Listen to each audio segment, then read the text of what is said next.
तो गाइस आज की वीडियो में हम लोग लैंड करने वाले हैं सीरीज के ऊपर। दोस्तों लास्ट वीडियो में हमने आपको प्लूटो वाली वीडियो में बताया था कि हम अगली डॉ प्लैनेट में लैंड करेंगे।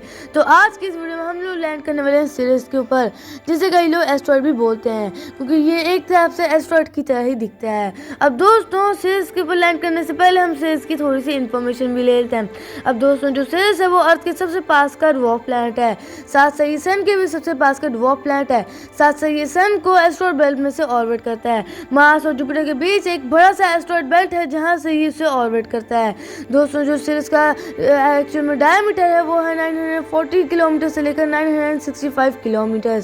तो चलिए गाइस अब चलते हैं सीरीज के पास। अब दोस्तों जो सीरीज है वो 32 से लेकर 40% मास होल्ड करता है पूरे एस्ट्रॉइड बेल्ट का, और साथ साथ ये पूरा सर्कल भी नहीं है। अब दोस्तों जब इसके पास आप चले जाओगे तो आपको यहाँ पर एक चीज़ पता चलेगी कि ये हमारे अर्थ के कुछ ज़्यादा पास भी नहीं है, ये हमारे अर्थ से कुछ ज़्यादा ही दूर है।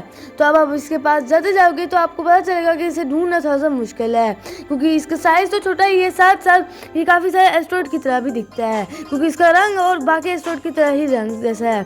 अब गाइस आपको यहाँ पर एक और भी चीज़ देखने को मिलने वाली है, वो है यहाँ का लो टेम्परेचर।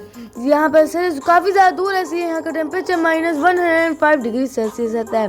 साथ साथ नासा ये कहता है कि यहाँ पर शायद से एटमॉस्फेयर भी हो सकता है। ये कंफर्म नहीं है कि यहाँ पर एटमॉस्फेयर है कि नहीं, लेकिन नासा के मुताबिक यहाँ पर एक बहुत पतला वाटर वेपर का एटमॉस्फेयर हो सकता है।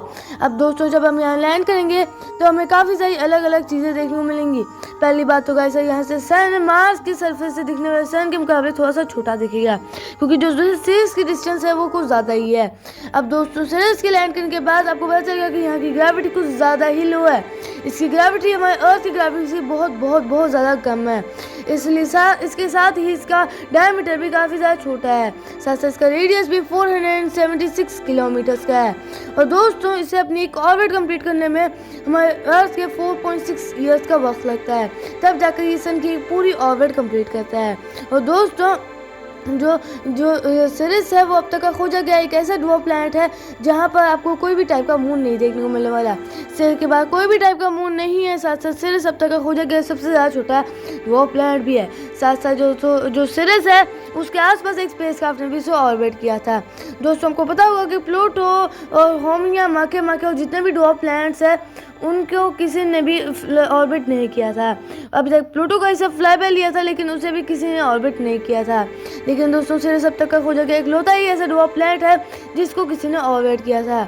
और दोस्तों यहाँ पर हमें और कुछ चीज़ें नहीं देखने को मिलती।